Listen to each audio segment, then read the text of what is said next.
Video কিন্তু টান দিবে না। শোনো, কেমন আছো তুমি? ভালো আছো? তোমার আব্বু আম্মু ভালো আছে? সবাইকে আমার পক্ষ থেকে সালাম জানাইবা। আচ্ছা বলো, দিনকাল কেমন যাচ্ছে? ভালো তো? প্রিয় মানুষ আছে না বিদায় নিছে? আচ্ছা, খাওয়া দাওয়া করবা ঠিক মতো, ঠিক আছে? চেহারার কি হাল করতেছো? হ্যাঁ, না ঘুমিয়ে চিন্তা করা মনে হয় বেশি, তাই না? এত চিন্তা কিসের? চিন্তা করার কিছুই নাই। ভাগ্যে যা আছে তাই হবে। শোনো, ভাগ্যে যা আছে তাই হবে, চিন্তার কিছুই নাই। অলওয়েজ আল্লাহ তাআলার উপর ভরসা রাখবা, ঠিক আছে? তারপরে 5 ওয়াক্ত নামাজ পড়বা, খাওয়া দাওয়া করবা, ঠিকঠাক ঘুমাইবা।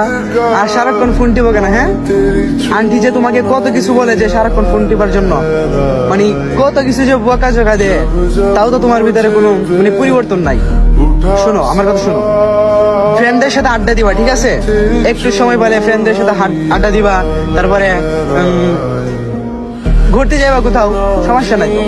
ফ্রেন্ডদের সাথে আড্ডা দিবা, সময় কাটাইবা, তারপরে লেখালেখি করবা, পড়াশোনা করবা, নামাজ পড়বা, এভাবে দিন কাটাইবা। সারাক্ষণ যদি ফোন নিয়ে বসে থাকো তাহলে কিন্তু তোমার মানে ভিতরে একটা রোগ সৃষ্টি হবে, ঠিক আছে? ওইটা তুমি এখন বুঝতেছো না, পরবর্তীতে অবশ্যই বুঝবা। তো সারাক্ষণ ফোন টিপবা না, ঠিক আছে? সবার সাথে সময় কাটাইবা, ভালো থাকবা, ঠিক আছে? আসসালামু আলাইকুম।